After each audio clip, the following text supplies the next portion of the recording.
জয়ন্তী বড় মহাকাল। জয়ন্তী থেকে মাত্র 4.5 কিলোমিটার দূরে বড় মহাকাল গুহাটি উত্তরে ছোট অমরনাথ বলেই পরিচিত। দুপাশে পাহাড়ের বুক চিরে চলতে থাকা খরস্রোতা জয়ন্তী নদী, নাম না জানা কোনো পাহাড়ি ঝর্ণা, নানান রকমের গাছগাছরা, পাহাড়ের ঢাল বরাবর কোথাও পাথরের রাস্তা, আবার কোথাও সিঁড়ি বেয়ে উপরে ওঠার সময় প্রতি মুহূর্তে প্রকৃতি ধরা দেবে নতুন নতুন বেশে। প্রায় 3000 ফুট উঁচুতে ভারত ভুটান সীমান্তে এই পথ ভীষণ রোমাঞ্চকর হলেও কিছুটা দুর্গমও বটে, যেটা এই পথের প্রত্যেক যাত্রীরই মন জয় করতে সক্ষম।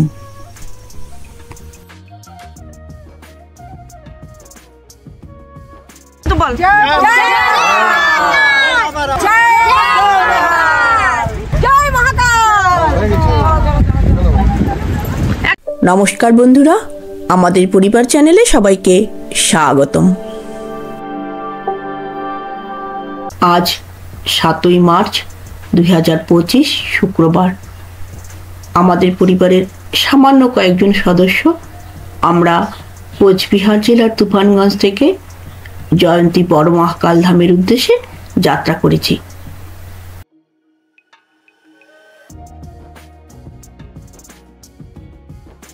আজকে আমাদের মহাকাল যাত্রা 3টি গাড়ির মধ্যে এটি একটি।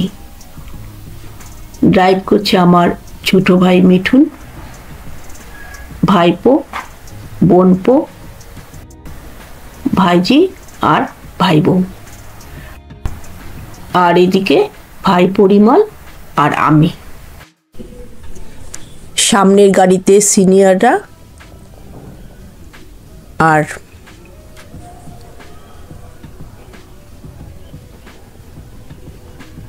পেছনের এই গাড়িতে জুনিয়ররা।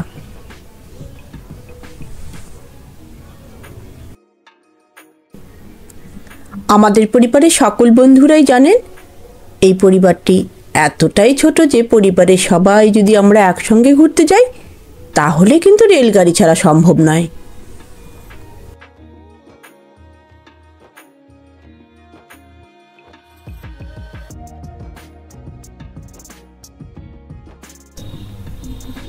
আমরা পৌঁছে গেলাম রাজা ভাত খাওয়া। ঘুরে দেখলাম এখানকার মিউজিয়াম। এরপর একটু ফটোশুটের পর আবার এই পথ ধরেই আমাদের যাত্রা শুরু।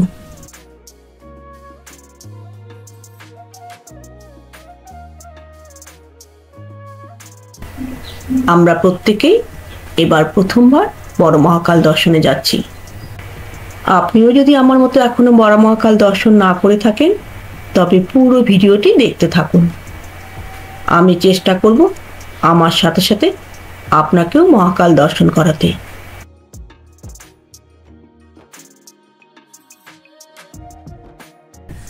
রাজা ভাত খাওয়ার গেটে এন্ট্রি করে আমাদের গাড়ি ঢুকে গেল বক্সার টাইগার রিজার্ভে।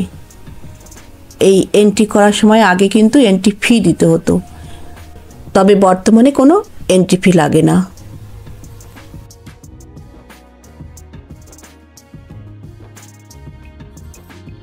দুদিকে ঘন জঙ্গলের মধ্য দিয়ে কালো পিচের রাস্তা ধরে আমাদের গাড়ি পৌঁছে গেল জয়ন্তী বাজারে। জয় বজরংবলী।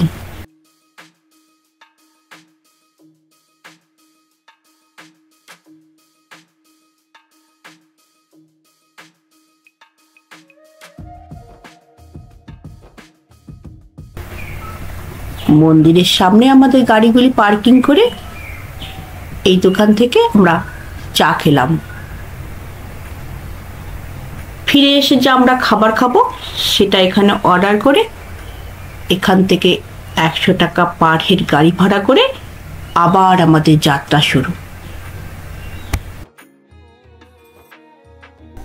চলে এসেছি জয়ন্তী রিভার বেডের একদম কাছে।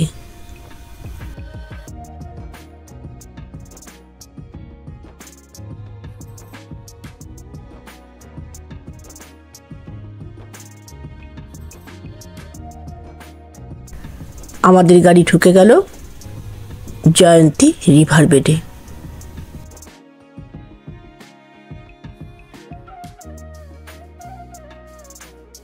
এই নদীর উৎপত্তিস্থল ভুটান এবং এটি প্রবাহিত হয় ভারতে।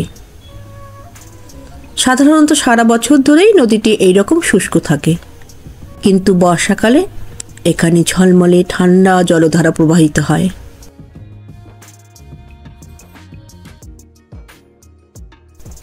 অনেকেই শ্রাবণ মাসে বা অন্য সময়ে কেদার, বদ্রী, অমরনাথ, কৈলাস যান শিবের দর্শনে। কিন্তু অনেকেই জানেন না আমাদের রাজ্যেও রয়েছে শিবতীর্থ, যা কম আকর্ষণীয় নয়।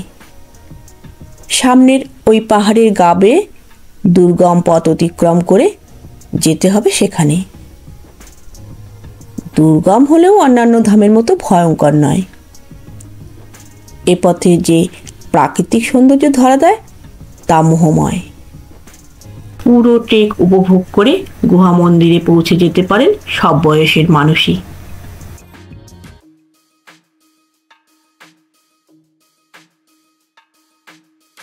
প্রতি বছর শিবরাত্রির সময় আশেপাশের অঞ্চল থেকে বহু মানুষ এই দুর্গম প্রকৃতি উপেক্ষা করেই এখানে ভিড় জমান।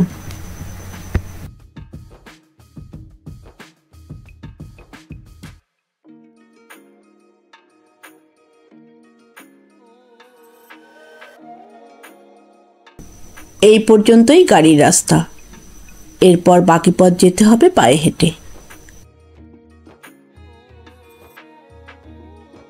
এই রকম দোকান কিন্তু এখানে সারা বছর থাকে না, শিবরাত্রি উপলক্ষেই কিন্তু এই দোকানগুলি বসেছিল।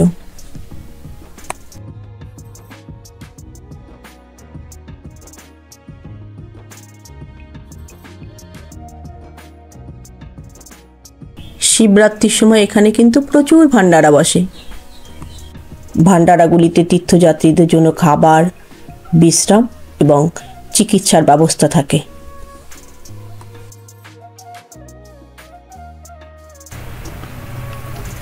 এই যে দোকানগুলো দেখতে পাচ্ছেন, এগুলো শিবরাত্রি মেলায় বসেছিল। মেলা শেষে অনেক দোকান চলে যাবার পরেও কিছু দোকান এখনো আছে।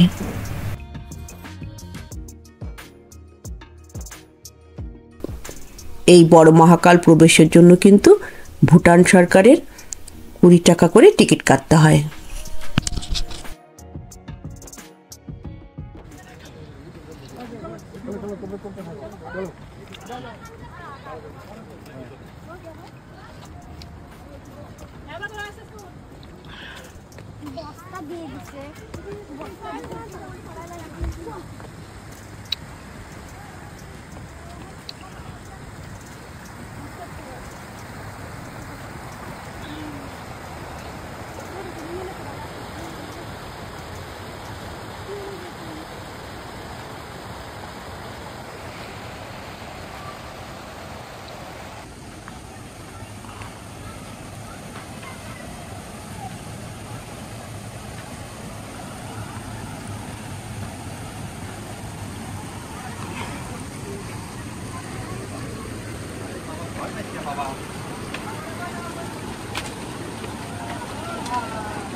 প্রতি বছর জানুয়ারি মাস থেকেই বাঁশের সাঁকো এবং মই তৈরি করে এই রাস্তা বানানো শুরু হয়। আবার মে মাসের পরে কোনো একদিনের পাহাড়ি অতিবাহী বৃষ্টির ফলে নদীর জলের স্রোতে বাঁশের সাঁকো ভেসে যায় এবং মইগুলিও ভেঙে যাওয়ায় বন্ধ হয়ে যায় এই রোমাঞ্চকর পথটি।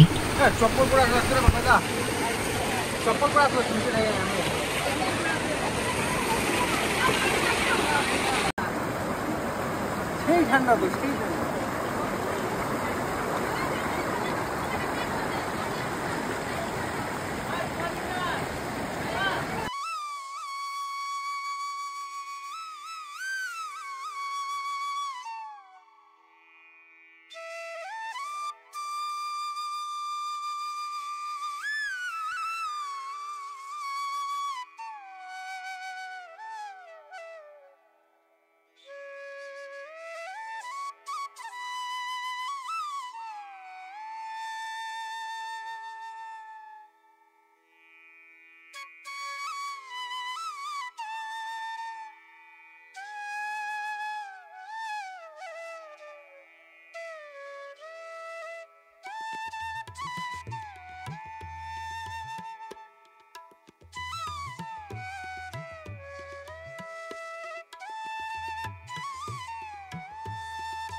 এই ব্যালেন্স ফেল করিস না কিন্তু দিকে পড়ে গেলে চাপ।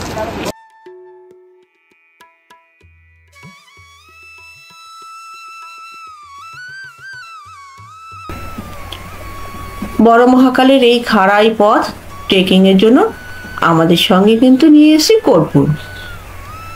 কারণ পাহাড়ের উচ্চতায় বাতাসের চাপ কমে যাওয়ায় অনেকেরই শ্বাস নিতে কষ্ট হতে পারে।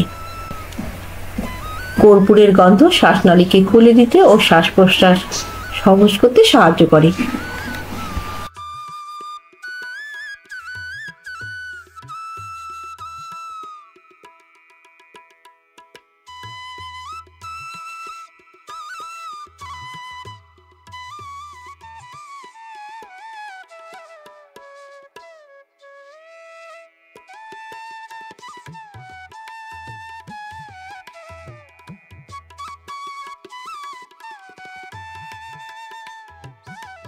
এটাকে বলে জোড়া পাহাড়। আগে নাকি এটা একটাই পাহাড় ছিল, ভূমিকম্পের ফলে দুভাগ হয়ে ধীরে ধীরে এদিক দিয়ে রাস্তা তৈরি হয়ে গেছে।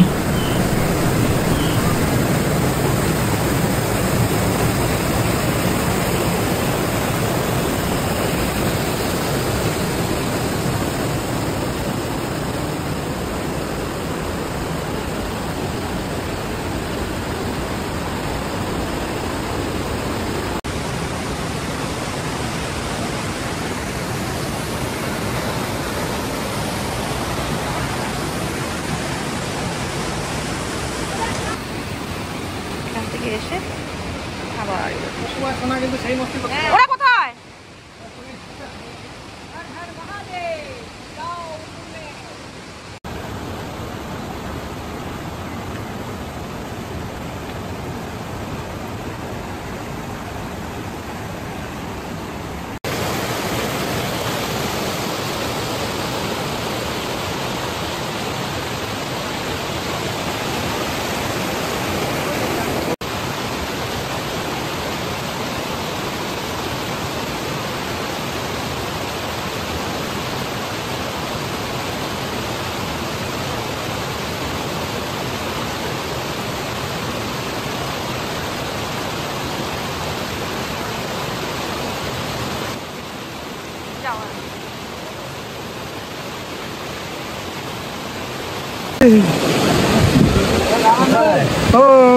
কোথায় ওরা?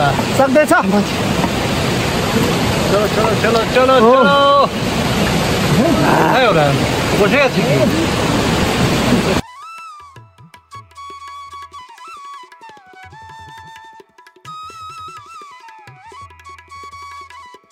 আপনাদের যাদের বড় মহাকাল ধাম আসার ইচ্ছা আছে তাদের উদ্দেশ্যে বলছি, এখানে আসতে হলে মানসিক শক্তির সঙ্গে কিন্তু অবশ্যই শারীরিক শক্তির প্রয়োজন।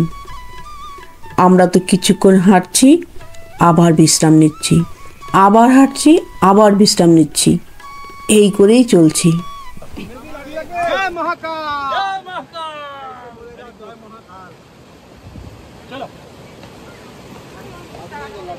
লাঠি নিয়ে নাও।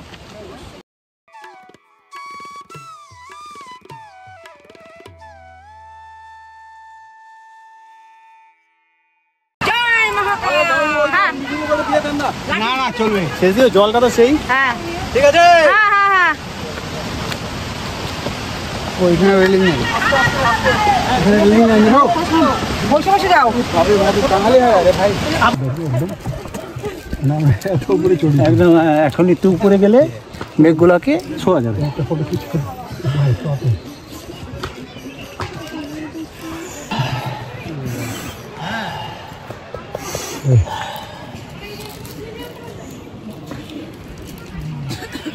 হাই, जय महाकाल। ठीक है कौन सा हाँ चप्पल शिव का लकड़ी कोई नहीं लेगा। अच्छा ये धरे धरे हैं वीडियो बना। हाय जय महाकाल। उपड़ी जागो तो ये साइड रखता है साइड सब बाबा रख दे।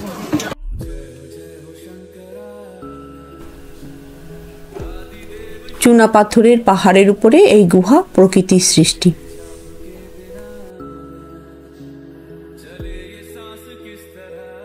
হাজার হাজার বছর ধরে চুনায় জল পড়ে গুহায় সৃষ্টি হয়েছে নানা আশ্চর্য দৃশ্যের।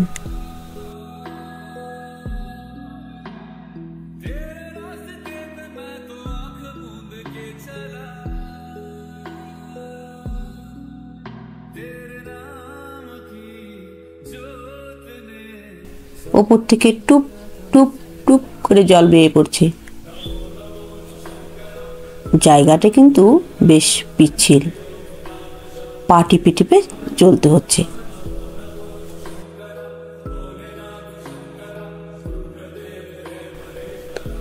এগুলি কিন্তু কঠিন প্রস্তরীভূত। যেগুলি ঝুলন্ত অবস্থায় রয়েছে তার নাম স্ট্যালাকটাইট। আর মাটির উপরে ফোঁটা ফোঁটা চুনা জল জমে যেগুলি উঁচু হয়ে আছে তার নাম স্ট্যালাকনাইট। গুহার ভিতরে প্রবেশের লাইন, এই লাইন কিন্তু অনেক নিচের থেকে, কিন্তু ভিডিওটি অনেক বড় হয়ে যাচ্ছে জন্য আমি অনেক কাটছাট করছি। এই বাঁদিকে আরেকটা গুহায় মা কালী বিরাজমান।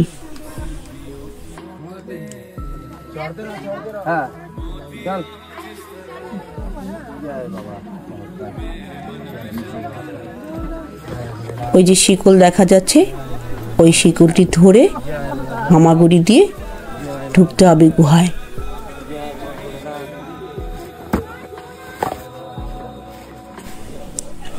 শিকল ধরে হামাগুড়ি দিয়ে গুহা মন্দিরে প্রবেশের পর আবার লাইন। প্রতিবার 20 জন করে গুহা মন্দিরে গর্ভগৃহে পূজা দিয়ে এই মই বেয়ে নেমে আসবে। তারপর আবার 20 জন এই মই বেয়ে উঠে যাবে গুহা মন্দিরের গর্ভগৃহে, যার ফলে অনেকটা সময়ের প্রয়োজন। লোহা সিঁড়ি বেয়ে গর্ভগৃহের ছোট্ট সুড়ঙ্গের মধ্য দিয়ে অনেক কষ্টে প্রবেশ করতে পারলাম। আমি তো প্রায় আটকেই গেছিলাম, তবে দেবাদিদেবের অশেষ কৃপায় ভেতরে ঢোকা সম্ভব হয়েছে। এই হলো শিবলিঙ্গ, মহাদেবের জটা, হাত, আর এই হলো মহাদেবের দিল।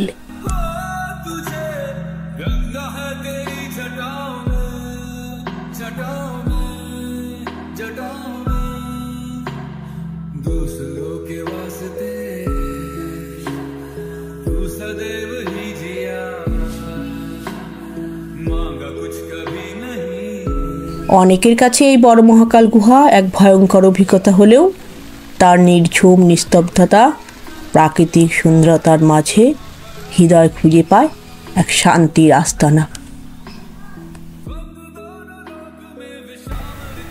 তাহলে বন্ধুরা, আশা করি আমার সাথে সাথে আপনারাও বড় মহাকাল দর্শন করতে পেরেছেন। এই মহাকাল যাত্রা আপনাদের কেমন লাগলো অবশ্যই কমেন্ট করে জানাবেন। ভালো লাগলে একটা লাইক, আর ভ্রমণ প্রিয় বন্ধুদের সাথে অবশ্যই শেয়ার করবেন। আপনি যদি এই চ্যানেলে প্রথমবার এসে থাকেন তবে চ্যানেলটি অবশ্যই সাবস্ক্রাইব করুন, আর পাশে থাকা বেল আইকনটিও ক্লিক করুন পরবর্তীতে এইরকম নতুন নতুন ভিডিওর নোটিফিকেশন পেতে।